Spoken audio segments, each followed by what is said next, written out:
From smartwatches to the latest fitness bands to smart glasses that perform mobile payments, wearable technology is everywhere at this year's Mobile World Congress in Barcelona. Sony Mobile is one of many smartphone companies getting excited about wearables at this year's event. It's launched a new wireless smart earpiece that responds directly to verbal commands and a conceptual life blogging camera which can be worn around the neck or attached to clothes. We think wearable industry is booming.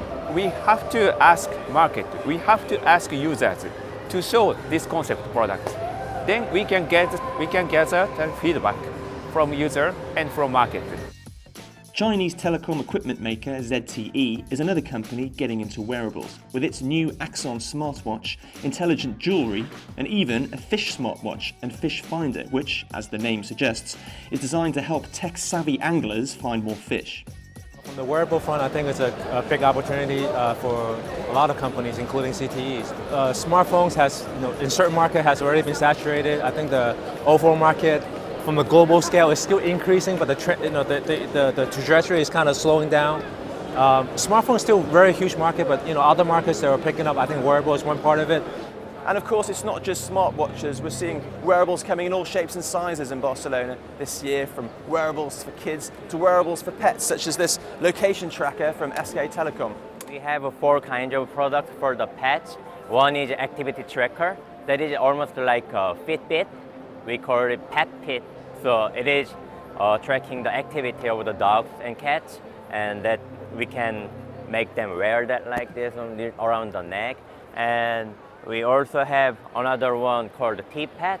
That is a location tracker that has a GPS inside.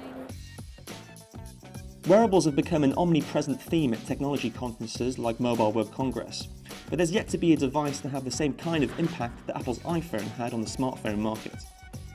Wearable device hasn't become mainstream yet because there's no killer application. I think notifications on smartwatches are awesome. That's one killer use case. But the kinds of things we need to see happen are more around payments, identity, and if we were to ever get to the point where the premiums or our costs of healthcare were somehow associated with monitoring our activity 24/7, we'd see a huge boom. Wearables are just really an accessory. They do some things very well, but they don't really are not the all universal functioning thing that we have in a smartphone. And of course, it's been an easy way for the smartphone manufacturers to break into a market because a wearable is really a miniature smartphone because it uses some of the same technology, the same sensors, the same components, and everyone is afraid of being left behind. They're all trying to sling mud at the wall, seeing what sticks, and some of them are just hoping that they have the killer wearable. But at the moment, it's still up for grabs. The future for wearables could lie not in more technological advances, but a bigger focus on branding and style. It still feels to me that smartwatches are a solution looking for a problem. What's encouraging for us is that it seems to be moving from kind of geek wear to wearables you might actually want to wear and your readers might want to wear. So I think that's good news, and we're seeing much sharper designs from companies like Samsung, but also fashion houses like Guess coming in and supporting it. But there's also a lot of rubbish here. This whole kind of dead-on-arrival products, watches for particular niches. As the smartphone market becomes increasingly saturated, mobile phone makers are looking to wearables to help plug the gap. There's been no shortage of weird and wacky wearables on display here in Barcelona, some of which will no doubt appeal to tech geeks and niche markets.